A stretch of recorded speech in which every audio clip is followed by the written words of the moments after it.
घ्या बरं का, कट करता यावं मला.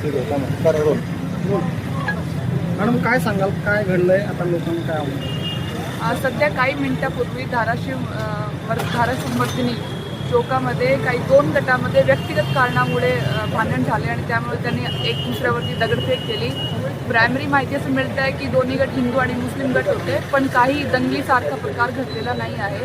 परिस्थिती एकदम कंट्रोलमध्ये आहे आणि शांतता आहे. तर मला सगळे नागरिकांना हे आवाहन करायचे आहे की आपण शांतता ठेवावे आणि कुठलेही अफवाचे बळी पडू नये. आमचा बंदोबस्त इथे आहे आणि आम्ही पुढील कायदेशीर कारवाई करत आहात. एकदम शांतता आहे. धन्यवाद. या भागात नेहमीच म्हणजे दंगलीचं केंद्र राहिलं आहे.